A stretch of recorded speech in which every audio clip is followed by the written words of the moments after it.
തമിഴ്നാട്ടിലെ വൈത്തീശ്വരൻ കോവിൽ എന്ന സ്ഥലത്താണ് നാഡീതാളിയോലകൾ സൂക്ഷിച്ചിട്ടുള്ളത്. സമയമാകുമ്പോൾ ലഭിക്കുന്നത്, സ്വയം തേടി വന്ന് വായിക്കുന്നത് എന്നിവയാണ് നാഡി എന്ന പദത്തിൻ്റെ തമിഴിലുള്ള അർത്ഥം. ഒരധ്യായത്തിൽ നിരവധി ശ്ലോകങ്ങളുണ്ടാകും. ഓരോ വരിയിലും 3 പദങ്ങൾ വീതമുള്ള 4 വരികളാണ് ഒരു ശ്ലോകം. ഒരു ശ്ലോകത്തിൻ്റെ 4ാമത്തെ വരിയിലെ 3ാമത്തെ പദമാണ് അടുത്ത ശ്ലോകത്തിൻ്റെ 1ാമത്തെ വരിയിലെ ആദ്യത്തെ പദമായി സന്ദർഭത്തിന് യോജിച്ച വിധത്തിൽ സാധാരണയായി ചേർത്തിട്ടുണ്ടാവുക. ആദ്യ തമിഴ് ഭാഷ ചെന്തമിഴ് വളരെ കഠിനവും ഹ്രസ്വവും എന്നാൽ അർത്ഥവ്യാപ്തിയുള്ളതുമാണ്.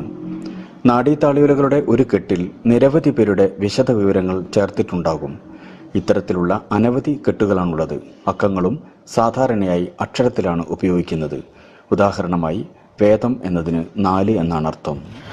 മറ്റൊന്നും അറിയിക്കാതെ വിരലടയാളം മാത്രം നൽകുമ്പോൾ നാഡി റീഡർ താളിയോലക്കെട്ടുകൾ പരിശോധിച്ച് ജനനത്തീയതി, പേര്, നക്ഷത്രം, ഗ്രഹനില, മാതാപിതാക്കളുടെ പേര്, ഓല വായിക്കുമ്പോഴുള്ള വയസ്സ് മുതലായ വിശദ വിവരങ്ങൾ വായിച്ചു തരുന്ന രീതി പ്രത്യേകം ശ്രദ്ധിക്കപ്പെടുന്നു. നിഷ്കളങ്ക ഭക്തിയോടെ കഠിന വ്രതങ്ങൾ പോലും അനുഷ്ഠിക്കുന്നത് ദേവപ്രീതിക്കും ദേവങ്കലുള്ള ഭക്തരുടെ പ്രത്യേക പട്ടികയിൽ ഉൾപ്പെടുന്നതിനും ജീവന്റെ മേൽഗതിക്ക് വേണ്ടിയുമാണെന്ന് വിശ്വസിച്ച് ആചരിച്ച ഒരു ജനത അറിയാതെ പോകുന്നു. അങ്ങനെ പരിഗണിക്കപ്പെട്ടതിൻ്റെ പ്രത്യക്ഷ തെളിവ് കൂടിയാകുന്നു, അഥവാ സർട്ടിഫിക്കറ്റ് കൂടിയാകുന്നു, പുരാതന കാലത്ത് ശിവലോകത്തിൽ വെച്ച് ശിവദേവൻ പാർവതീദേവിയോട് ഭക്തരെക്കുറിച്ച് ജാതിമത വേർതിരിവുകൾ യാതൊന്നുമില്ലാതെ അറിയിച്ചത്. ഋഷിമാരായ അഗസ്ത്യനും വിശ്വാമിത്രനും വസിഷ്ഠനുമെല്ലാം സംസ്കൃതത്തിൽ എഴുതി വച്ചിരുന്നതിൻ്റെ ആദ്യ തമിഴ് തർജ്ജമയായ പുരാതന നാഡീതാളിയോലകളെന്ന്.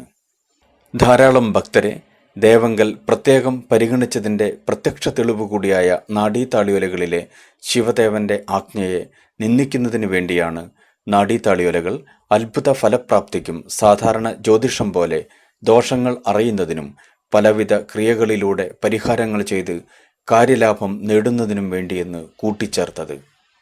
ഇതുവരെയുള്ള ഭക്തി പ്രത്യേക പരിഗണനകൾക്ക് അർഹമാക്കിയിട്ടുണ്ടെന്നും പൂർവജന്മങ്ങളിലെ ചില ചെയ്തികൾ ചിലർക്ക് അപാകതകൾക്ക് കാരണമായിട്ടുണ്ടെന്നും തുടർന്നുള്ള ജീവിതത്തിൽ ശ്രദ്ധയോടെ കർമ്മശുദ്ധിക്ക് പ്രാധാന്യം കൊടുത്തുകൊണ്ടായിരിക്കണം പ്രവർത്തിക്കേണ്ടതെന്നും ജീവന്റെ പ്രയാണം ഒരു ജന്മം കൊണ്ട് അവസാനിക്കുന്നതല്ലെന്നും അനവധി ജന്മങ്ങളിലൂടെ കടന്നു പോകേണ്ടതുണ്ടെന്നും ഓർമ്മപ്പെടുത്തുകയാണ് സർവാധികാരി പരമഗുരു ശിവദേവൻ എന്ന പരമപ്രാധാന്യമർഹിക്കുന്ന കാര്യത്തെ മറച്ചു വെക്കുന്നതിനു വേണ്ടി കൂട്ടിച്ചേർത്തതാണ് ദോഷപരിഹാരങ്ങൾ.